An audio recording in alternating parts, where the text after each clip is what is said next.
The Flames continue to be ice cold as the Rangers hand Calgary a third straight loss. Hey everyone, welcome into another edition of Burning Questions. Rob Wong joined alongside by Postmedia Calgary Flames writers Wes Gilbertson and Danny Austin.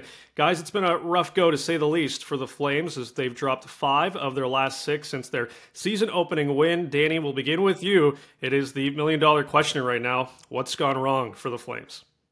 I think there are a lot of things that have gone wrong. I think that we do always, through the first 10 to 15 games, have to have a little bit of patience. I don't think that we should be writing these Flames off just yet. But the reality is, they haven't been great in their own zone. They've been turning the puck over far too much. I actually think Jacob Markstrom's been a bright spot, but you look at the goals against, and it's not great. And I think it does sort of start there. They've got to build that defensive solidity. And beyond that, I take the Detroit game and I sort of throw it in the garbage. I think they played really poorly against Detroit. I think there are other things. In almost every other game, they've had big stretches where we've seen what these Flames can be, where I think that they've largely been the better team, but then it comes in waves and all seems to just sort of start spiraling, and they allow goals in bunches. And that's sort of where the concern is for me. They do have to figure out a way when momentum is not on their side to actually manage it.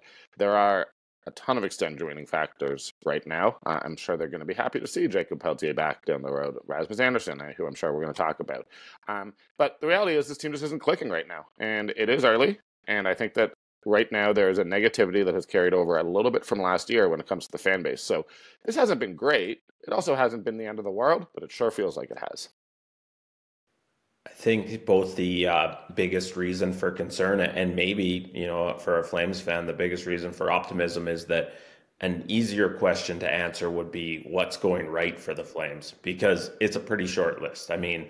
They can't score. The special teams isn't clicking. We saw the penalty kill kind of show some leaks last night against the Rangers. They're giving up too many high danger scoring chances in their own zone. They certainly miss Rasmus Anderson, who's suspended for the next 2 games, including Sunday's Heritage Classic. The injuries are starting to pile up. You can go sort of up and down the list. Feels like nothing's going right for the Flames. Is that maybe a sign that they're about to come out of it? Like it can't get much worse, right? At least it feels that way for the Flames. But whenever you get in a stretch like this, they've lost 3 in a row. They came home from the road trip with 3 of a possible 10 points. It can feel like there's sort of a dark cloud following the team. They've talked about their frustration. They've talked about playing less as individuals and more as a group. And it's really going to be a test for this group because not much is going their way, and yet they have to find a way to dig out of this fast. So, Wes, a couple of Calgary's top offensive pieces have gotten off to slow starts number-wise, most notably Nazem Kadri, who has just 1 point in 7 games. As Danny said, it is very early on in the season, but how concerned are you about his start in particular? Well, I think the reality of a Flames team that's going to have to score by committee, it was a storyline going into the season. Who's going to score the goals? And so whenever one of your go-to guys, one of the guys who you are expecting to lead that committee isn't scoring, it is a huge concern, especially Nazem Kadri has 1 assist in 7 games so far. He does, to his credit, have 15 shots on net over his last 3 games, which is a very good sign that he is probably going to snap out of it. I know he's confident that he is, but you can't have your second highest paid forward without a goal, tied for the worst plus minus among forwards in the NHL at -8. And I think what I'm sure is adding to the frustration for Nazem is he's a guy who has not started slow in his career. This is already the second longest start of season goal drought of his NHL career. He's a guy who usually scores opening night or scores the next night. And so this has really started to drag on for him. Let me stress, he's not the only guilty party. He's not the only guy who needs to score. Jonathan Huberdeau had a freebie on his stick last night, just needed to get it in the top half of the net and couldn't. And so I don't want to sound like I'm picking on Nazem Kadri, but certainly his stat line, 1 point, -8 in 7 games, it is cause for concern for this group.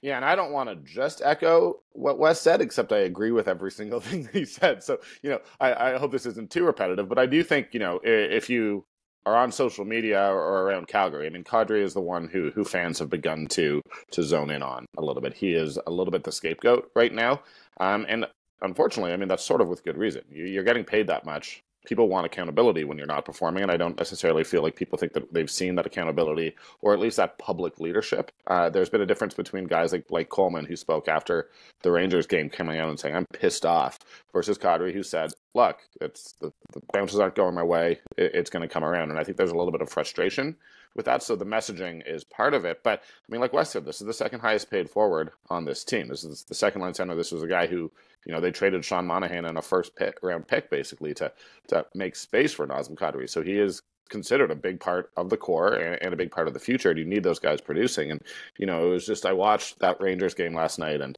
the Rangers have this depth at forward. They have these high-end elite guys who are just going out and producing chance after chance after chance. And, I thought Kadri actually played pretty well that game. I actually don't think he's wrong that the puck's just not coming off his stick. He's not getting the bounces that he wants. I thought he was very energetic. And I thought in preseason, I'll be honest with you, I mean, I guess I'm wrong, but I really thought that he had a strong preseason, and I thought that he was ready to break out. So it's one of those ones, you don't give up, but at the same time, accountability has to be a part of this. And Nazem Kadri, the Flames need him producing more. They need Huberdeau producing more. They need all of their top-end guys to be producing more. And when it's not happening, you can't help but point fingers a little bit. I just want to add something to what Danny said, because I think a big part of the concern with Nazem Kadri is they just haven't found a click in terms of a winger for him. They haven't found a guy that he has good chemistry with. You could argue the best so far has been Adam Ruzicka, who left last night's game with an injury. But as you try to get Nazem Kadri going, and we even saw him take some shifts on the wing last night with Elias Lindholm and Jonathan Huberdeau, they need to find some chemistry, because yes, 0 goals, 1 assist, it's not good enough. Someone needs to help him get out of that as well, and they haven't found the right guy to do that. So as Wes mentioned there, Adam Ruzicka was forced to leave that game after taking a hit. There was no update after the game, but obviously did not look good. Danny, if he's out for a while, who could the Flames look to fill his role? I mean, I imagine Wes and I are there are a couple guys, so I'll pick one. I will say that I think Connor Zary is the next man up. Connor, first round pick a couple years ago, is a guy who we've really been waiting for. Had an injury that sort of derailed his first season in the AHL, and I think that for a lot of people, he sort of was pushed down that list of guys they were excited about. But is off to a strong start. Had a by all accounts a very solid training camp, and I think is ultimately one of those sort of people who are going to have to carry this team going forward. As if they want to get younger while having all these highly paid veterans on the team, Connor Zary and Jacob Pelletier and Matthew Coronado, those guys are going to have to be producing at the NHL level. So in my mind, it's Connor Zary's time. He's done what was asked. He started strong, had a good camp. That Craig Conroy and Ryan Huska have said that, look, they're creating opportunities for young guys, and I don't think there's anyone who is more suited for the role at this point. And it's Zary's opportunity, and he's got to take advantage because we know he can play at the AHL level. And, at this point, this team is relying on young guys to show that they can make that jump. So it's his turn to take that leap. I'm going to mostly agree with Danny, and not just because he shared his nachos with me at the hockey game last night. I think Connor Zary is the most obvious candidate for a couple of reasons. He's off to a terrific start with the Calgary Wranglers. He's tied for tops in the AHL with 8 assists already in just 4 games. So he's producing. When you bring a guy up from your farm team, you want him feeling good about himself. And the other thing is, I think a lot of Flames fans will remember Connor Zary being drafted in the first round. He's been billed as a center all along. This guy plays center. This guy plays center. Well, actually, to start this season in the AHL, he's been playing on the wing on a very successful line with Cole Schwint and Martin Pospisil. And so when you look at Adam Ruzicka, another natural centerman who's been working on the wing, well, that just makes Connor Zary even more suited to be the next man up, as you can slide him right into that left wing spot, because that is what he's been doing in the minors. And then the other name I'll throw at you, and I do think it's Connor Zary, but I'm sure there's conversations at the Saddledome happening about Adam Klapka as well. He's a right-handed shot, which this team doesn't have a lot of. He's a big body, a really big body at 6'7", and he has 4 goals in 4 AHL games. So if Adam Ruzicka is going to miss time, and certainly the best case scenario for the Flames is that he doesn't, because they need him to be an important piece. if he does miss time with what looked like an arm or shoulder injury suffered last night against the New York Rangers, then the good news is they have a lot of guys going in the minors, and Connor Zary and Adam Klapka are right at the top of that list. And I would say that I think those are both guys who we're going to see in the NHL at one point or another this season. I mean, Klapka's development curve has been sort of astronomical over the last year.